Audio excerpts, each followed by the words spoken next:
Saudara-saudara kaum muslimin yang dirahmati Allah sekalian, dibina saudara-saudara berhenti daripada berkata-kata berkata-kata dan berkata. Karena menurut tujuan hadis Rasulullah SAW yang telah diriwayatkan oleh Abu Hurairah radhiyallahu anhu termasuk para siapa berkata-kata berkata sedang berkata, walaupun memperingatkan sahabat dengan perkataan dia sahaja sekalipun, niscaya sia-sialah pada sembahyang 40 hari. Maka dari kebenaran mendengar dia dengan maaf memperoleh berkatan di dunia dan akhirat.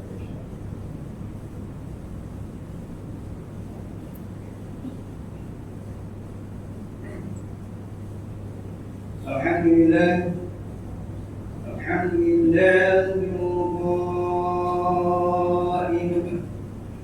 شهر رمضان الذي أنزل فيه القرآن هدى للناس وبينات من الهدى والفرقان. أشهد أن لا إله إلا الله وحده لا شريك له وأشهد أن محمدا عبده ورسوله. اللهم صل وسلم على سيدنا محمد وعلى آله وأصحابه أجمعين. أما بعد فيا عباد الله اتقوا الله أوصيكم وإياي بتقوى فقد فاز المتقون. قال الله تعالى في كتابه العزيز: يا أيها الذين آمنوا أطيعوا الله وأطيعوا الرسول وأولي الأمر منكم فإن تنازعتم في شيء فردوه إلى الله والرسول إن كنتم تؤمنون بالله واليوم الآخر ذلك خير وأحسن تأويلا. Surah An-Nisa ayat 59 yang bermaksud, wahai orang yang beriman, ta'ala kamu kepada Allah dan ta'ala kamu kepada Rasulullah dan kepada ulil amri, yaitu orang yang berkuasa daripada kamu. Kemudian jika kamu berbantah-bantah yang berselisih dalam sesuatu perkara, maka adalah kamu mengembalikannya kepada kita Allah, yaitu Al-Quran dan Al-Sunnah Rasulnya, jika kamu benar-benar beriman kepada Allah dan hari akhirat. Yang demikian adalah lebih baik bagi kamu dan lebih elok pula kesudahannya. Sidang umat yang dirahmati Allah sekalian, marilah kita meningkatkan ketakwaan kepada Allah Subhanahu wa Ta'ala dengan bersungguh-sungguh melaksanakan segala perintahnya dan meninggalkan segala larangannya. Mudah-mudahan kita mendapat rahmat dan keberkatan hidup di dunia dan di akhirat. Mimbar pada hari ini akan memperkatakan tentang tajuk Al-Quran petunjuk bagi orang beriman. Sidang umat yang dirahmati Allah sekalian, pada hari Jumat yang mulia bersempena dengan bulan Ramadan yang penuh keberkatan ini, mimbar ingin mengajak para jemaah sekalian untuk kita bersama-sama menghargai akan nikmat salah satu daripada mukjizat teragung yang pernah diturunkan kepada baginda Rasulullah SAW, yaitu Al-Quran. Sesungguhnya tanggal 17 Ramadan merupakan tarikh yang amat penting bagi umat Islam, karena pada tarikh ini berlakunya peristiwa penurunan wahyu pertama kepada baginda Rasulullah SAW di Gua Hira. Peristiwa penurunan wahyu ini sangat bermakna di dalam sejarah umat Islam, karena ia menjadi titik tolak kepada perubahan akidah yang lurus, dan ia juga merupakan satu permulaan kepada dakwah Islamnya. Firman Allah Subhanahu wa Ta'ala yang dibacakan pada awal khutbah tadi dalam surah Al-Baqarah ayat 185 yang bermaksud, masa yang diwajibkan kamu berpuasa itu ialah bulan Ramadan, yang padanya diturunkan Al-Quran menjadi petunjuk bagi sekalian manusia dan menjadi keterangan-keterangan yang menjelaskan petunjuk dan menjelaskan perbedaan antara yang benar dan yang salah. Ma'asyiral muslimin rahimahumullah, Al-Quran merupakan kalam Allah yang diturunkan kepada Rasulullah SAW secara mutawatir dan menjadi satu ibadat bagi mereka yang membacanya. Al-Quran juga bukan sekadar untuk dibaca dan dipahami maknanya, tetapi ia seperti buku panduan hidup yang akan memberikan syafaat kepada orang yang menjadikannya sebagai rujukan. Syafaat daripada Al-Quran itu sangat besar dan luas. Syafaat bermaksud pertolongan yang diberikan oleh Allah Subhanahu wa taala bagi memenuhi hajat atau melaksanakan manusia daripada kesusahan dan kesengsaraan di akhirat kelak.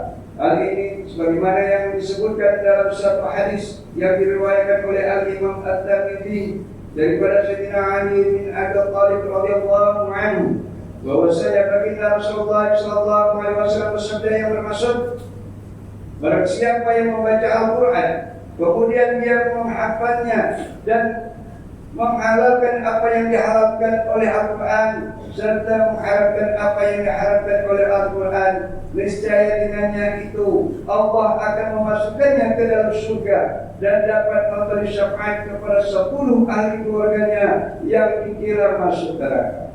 Jika kita menghayati maksud daripada hadis Nabi Sallallahu Alaihi Wasallam ini, kita akan dapati bahwa Al-Quran itu adalah syafaat yang sangat agung bagi manusia. Ia mampu menyelamatkan manusia daripada kemurkaan Allah dan azab sisaan api neraka. Sidang Jumat yang dirahmati Allah sekalian, setelah kita yakin dan percaya dengan kelebihan yang ada pada Al-Quran, maka kita bertanya pula, bagaimanakah cara untuk kita menjadikan Al-Quran itu sebagai pemberi syafaat dalam hidup kita? Antaranya ialah pertama, kita dalam menjadikan amalan membaca Al-Quran sebagai satu rutin harian dalam hidup kita dan sebagai makanan rohani jiwa kita. Sebagaimana baru kita memerlukan makanan untuk dimakan, begitulah kita memerlukan suatu makanan untuk diisi. Peruntukkanlah sebahagian waktu kita setiap hari untuk diisi dengan bacaan Al-Quran secara istiqomah. Jangan malu untuk terus belajar. Sekiranya bacaan Al-Quran kita masih belum begitu baik. Dalam sebuah hadis yang diriwayatkan oleh Al-Imam At-Tirmidzi daripada Aisyah radhiyallahu anha, bahwasanya baginda Rasulullah sallallahu alaihi wasallam pernah bersabda yang bermaksud, orang yang mahir membaca Al-Quran maka dia akan bersama dengan golongan orang-orang mulia lagi baik. Sedangkan orang yang merangkak-rangkak membacanya namun dia berterusan membaca walaupun terasa berat, maka baginya 2 kali ganda ganjaran pahala. Kedua, kita dalam berusaha membaca Al-Quran dengan bacaan yang baik dan sempurna.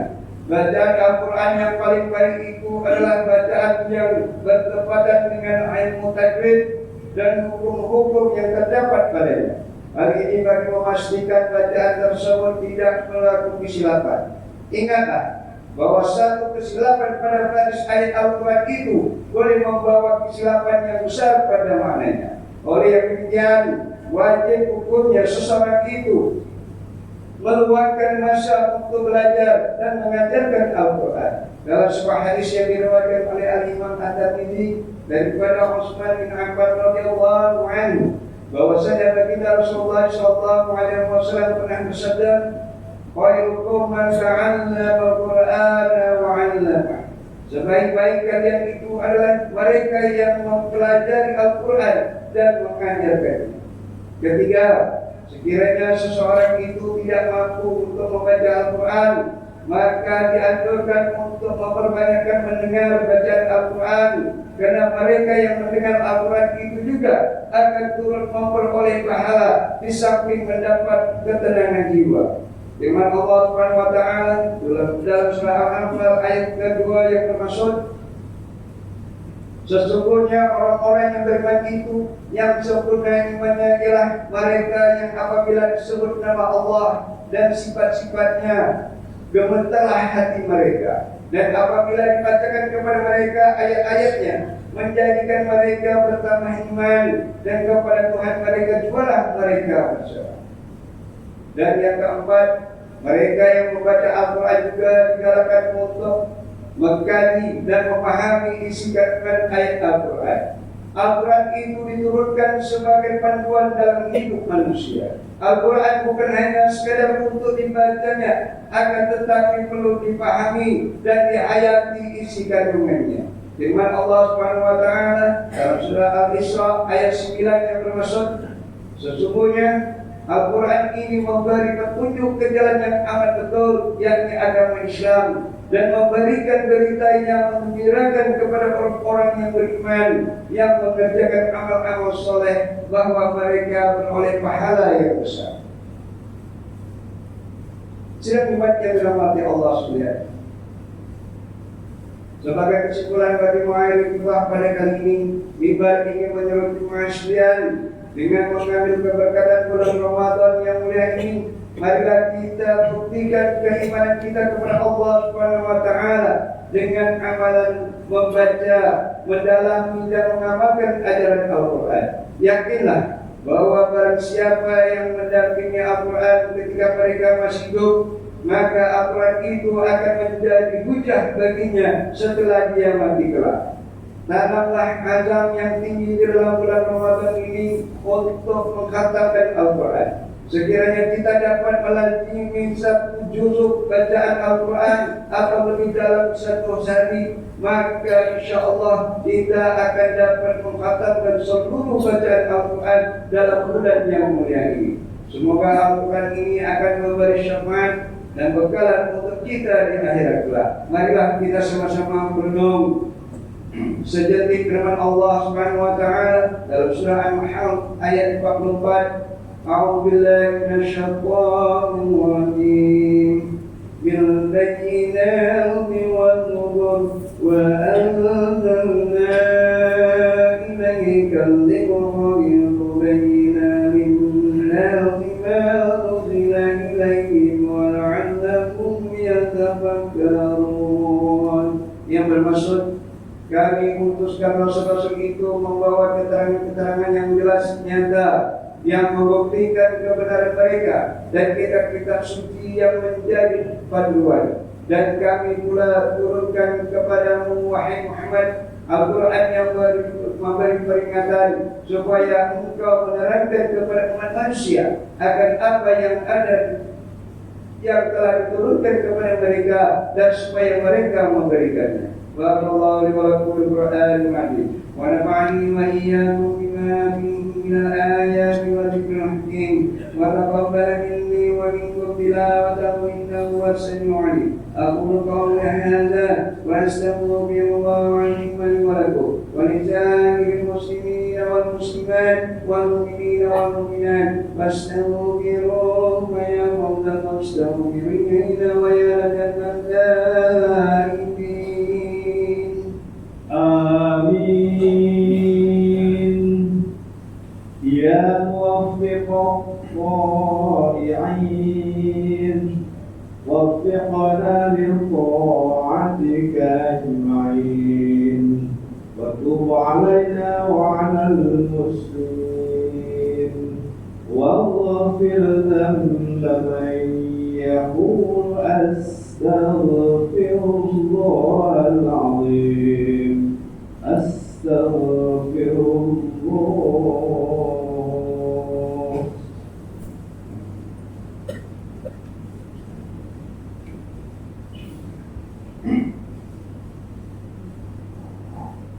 الحمد لله حمدا كثيرا كما أمر. أشهد أن لا إله إلا الله وحده لا شريك له إقرارا بربوبيته وإرغاما لمن جحد به وكفر. وأشهد أن سيدنا محمدا سيد البشر صلى الله عليه وعلى سيدنا محمد وعلى آله وصحبه ما اتصل العين بنظر وأذن بحبه. أما بعد فيا عباد الله اتقوا الله فيما أمر واتقوا ما نهاكم عنه وزجر. Wahai hamba Allah, ingatlah bahwa dunia ini adalah tempat tumpangan untuk sementara. Akhirat juga adalah sebenarnya tempat yang kekal untuk selama-lamanya. Oleh itu, marilah kita bertakwa kepada Allah untuk mendapatkan kebahagiaan serta menyelamatkan diri daripada siksaan api neraka. Allah berfirman dalam surah Al-Ahzab ayat 56, Innallaha wa malaikatahu yusholluna 'alan nabi ya ayyuhalladzina amanu shallu 'alaihi wa sallimu taslima.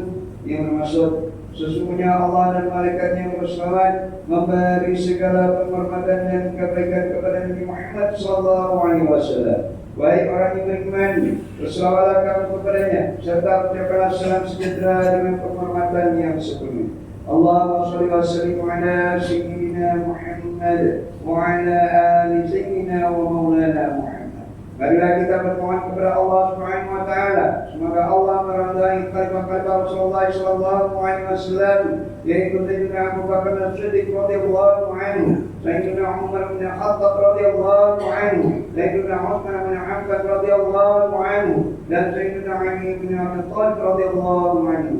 Dan sahabat-sahabat baginda yang sama-sama berjuang menegakkan agama Allah yang Maha Suci ini radhiyallahu anhum. Seterusnya beberapa saudara junjungan kita Sayyidina Hamzah dan Sayyidina Abbas radhiyallahu anhuma, cucu-cucunya baginda Sayyidina Hasan dan Sayyidina Husain radhiyallahu anhuma, putri-putri baginda Sayyidatuna Fatimah Zahra dan lain-lainnya radhiyallahu anhuma, istri-istri baginda Sayyidatuna Khadijah, Sayyidatuna Aisyah dan lain-lainnya radhiyallahu anhuma, kepada sekalian keluarga, sahabat-sahabat dan sahabat radhiyallahu anhum, dan yang menuruti mereka itu dari semasa hingga hari kiamat. Allahumma ighfir muslimin wal muslimat wal mu'minin wal mu'minat al ahya'i minhum wal amwat. Ya Allah, ampunkanlah sekalian kaum muslimin dan muslimat, mukminin dan mukminat, sama ada yang masih hidup ataupun yang telah meninggal dunia. Ya Allah, peliharakanlah akidah kami yang melandaskan akidah Ahlussunnah wal Jamaah, aliran Asy'ariyah dan Al-Maturidiyah. Ya Allah, pelihara, lindungi, jauhi dan selamatkanlah apa kiranya diri kami ini, zuriat keturunan kami, keluarga kami, dan umat Islam keseluruhannya daripada apa bala dan bencana, wabak dan penyakit, segala mara bahaya, kesusahan dan keburukan. Ya Allah, kurniakan kemuliaan dan kesejahteraan kepada mereka yang berjihad dan menangkapkan hartanya ke jalan-Mu, seperti pembayar zakat, pewakaf-pewakaf dan seumpamanya. Ya Allah, kurniakanlah taufik dan hidayah, kekuatan, kesejahteraan dan pertolongan kepada ketua-ketua negara Islam dan raja-rajanya, hanya kepada Amir Al-Harith Al-Syari'ati, Sultan Ibrahim Sultan Iskandar, Sultan yang dipertuan bagi negeri dan jajah takluk Johor Darussalam, kepada Raja dari Sofia binti Al-Mahmud Sultan Indonesia, Permaisuri Johor, kepada Tunku Ismail bin Sultan Ibrahim, Tunku Mahkota Johor, dan Tuan Besar Khadidah binti Mustama, paduka putra-putra dan putrinya, kerabat-kerabat raja dan raja sekalian. Allahumma a'inal Islam wal muslimin wa adlul kafara wal mutani wa sayyiati wal musyrikin wa kulla man wa'anu lidin. Allahumma barik al muslimin wa bidayyin 'anil madinin wa ajin 'ala sulman junudi wa ja'al lana amina mutma'inna rahiyya wa sayyira bilal muslimin. Amin ya rabbal alamin. Allahumma alaqna wa dhurriyyatina wa usulana wa qur'ana jannata al-abrar ya aziz ya rabbal ya rabbal العالمين. ربنا هب لنا من ازواجنا وذرياتنا قرة اعين واجعلنا للمتقين اماما. ربنا اغفر لنا ولاخواننا الذين سبقونا بالايمان ولا تجعل في قلوبنا غلا للذين امنوا ربنا انك رؤوف رحيم. ربنا اتنا في الدنيا حسنه وفي الاخره حسنه وقنا عذاب النار والحمد لله رب العالمين. عباد الله، إن الله يأمر بالعدل والإحسان وإيتاء ذي القربى وينهى عن الفحشاء والمنكر والبغي يعظكم لعلكم تذكرون. واذكروا الله العظيم يذكركم واشكروه على نعمه يزدكم ولذكر الله أكبر والله يعلم ما تصنعون.